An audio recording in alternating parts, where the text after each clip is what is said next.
എങ്ങനെയാണ് ഈ അപകടം സംഭവിച്ചത് എന്നത്. പക്ഷേ ഈ പരിക്കേറ്റവർ തന്നെ പറഞ്ഞത് വന്യമൃഗം ഇടിച്ചപ്പോൾ അത് വെട്ടിക്കാൻ വേണ്ടിയാണ്, അങ്ങനെ കാറ് വെട്ടിച്ചതാണ്, അപ്പോൾ മരത്തിലിടിച്ചതാണ് എന്ന തരത്തിലേക്കൊക്കെയുള്ള പ്രതികരണം പരിക്കേറ്റവർ തന്നെ പറഞ്ഞിട്ടുണ്ട്. ഇതിൽ കൃത്യമായി എന്താണ് കണ്ടെത്തൽ എന്നത് പുറത്ത് വന്നിട്ടുണ്ടോ? മറ്റൊന്ന്, ആ വസതിയിൽ നിന്ന് വളരെ ദാരുണമായൊരു സംഭവമാണ്, അവിടെ നിന്ന് നൽകാനുള്ള മറ്റു വിവരങ്ങൾ.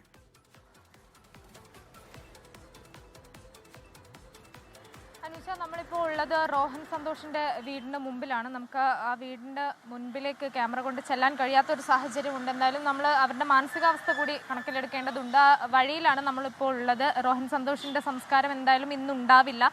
പോസ്റ്റ്മോർട്ടം നടപടികൾക്ക് ശേഷം മോർച്ചറിയിലായിരിക്കും മൃതദേഹം മാറ്റുന്നത്. അതിനുശേഷം നാളെ ആയിരിക്കും പൊതുദർശനവും സംസ്കാരവും നാളെ ആയിരിക്കും നടക്കുക. റോഹൻ സന്തോഷിന്റെ പിതാവ് തായ്ലാൻഡിൽ ഒരു യാത്രയുമായി ബന്ധപ്പെട്ട് പോയതാണ്.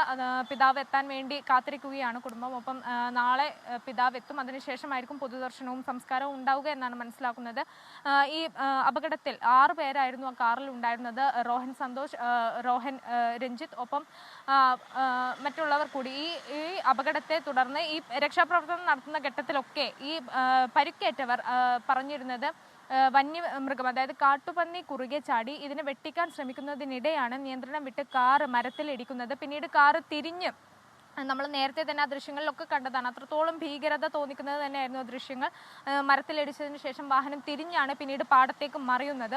വാഹനം പൂർണ്ണമായും തകർന്ന നിലയിലായിരുന്നു മുൻപിലുണ്ടായിരുന്നത്. എന്തായാലും മുൻപിലുണ്ടായിരുന്നവർക്കാണ് പരിക്കേൽക്കാതെ രക്ഷപ്പെട്ടിട്ടുള്ളത്. എയർ ബാഗും മറ്റും സംവിധാനങ്ങളൊക്കെ ഉണ്ടായിരുന്നത് കൊണ്ട് രഞ്ജിത്തും ഒപ്പം തന്നെ ആദിത്യ തുടങ്ങിയവർക്കൊന്നും നിസ്സാര പരിക്കുകളേ ഉള്ളൂ. അവർ ആശുപത്രി വിടുകയും ചെയ്തിട്ടുണ്ട്. പക്ഷേ പുറകുവശത്തുണ്ടായിരുന്നവരാണ് ഈ റോഹൻ സന്തോഷും റോഹൻ രഞ്ജിത്തും ഉൾപ്പെടെ ഉള്ളവർ പുറകുവശത്തെ സീറ്റിലായിരുന്നു ഉണ്ടായിരുന്നത്. ഈ പുറകുവശത്താണ് കാരണം ഏറ്റവും കൂടുതൽ പരിക്ക് പറ്റിയതും പൂർണ്ണമായും ഒരു തകർന്ന നിലയിൽ എന്ന് പറയേണ്ടിയിരിക്കുന്നു, അങ്ങനെ ഒരു അവസ്ഥയിലെത്തിയതും. അതോടുകൂടി അവർ ഈ രക്ഷാപ്രവർത്തനം നടത്തുന്ന ഘട്ടത്തിൽ തന്നെ അവിടെ ഉണ്ടായിരുന്ന പ്രദേശവാസികളൊക്കെ നമ്മളോട് പറഞ്ഞത് ആദ്യഘട്ടത്തിൽ തന്നെ അനക്കമുണ്ടായിരുന്നില്ല എന്ന് തന്നെയാണ് പറയുന്നത്. പിന്നീട് ജില്ലാ ആശുപത്രിയിലെത്തി മരണം സ്ഥിരീകരിക്കുകയായിരുന്നു. എന്തായാലും മൂവരുടെയും പോസ്റ്റ്മോർട്ടം നടപടികൾ ഇപ്പോൾ ജില്ലാ ആശുപത്രിയിൽ പുരോഗമിക്കുകയാണ്. ഈ കുട്ടികളുടെ സംസ്കാരം മറ്റ് പൊതുദർശനമൊക്കെ നാളെ ആയിരിക്കും ഉണ്ടാവുക.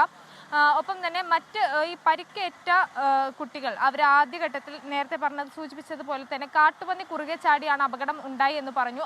അതേപോലെ തന്നെ അതിനെ സ്ഥിരീകരിക്കുന്ന തരത്തിൽ തന്നെയാണ് പ്രദേശവാസികൾ ഉൾപ്പെടെ നമ്മളോട് സംസാരിച്ചതും.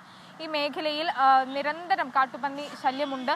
അതേ തുടർന്ന് നിരവധി തവണ മറ്റ് പല വാഹനാപകടവും ഉണ്ടായിട്ടുണ്ട് എന്നൊക്കെ പ്രദേശവാസികൾ തന്നെ പറഞ്ഞിട്ടുണ്ടായിരുന്നത്. ഇത് റോഹൻ സന്തോഷിന്റെ സമീപവാസി കൂടിയാണ്.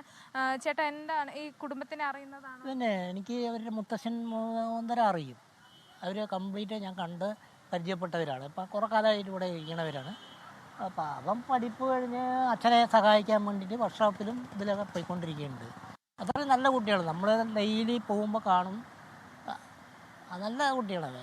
പക്ഷേ എന്ത് സംഭവിച്ചു എന്ന് ഞങ്ങൾക്ക് ആർക്കും അറിയില്ല.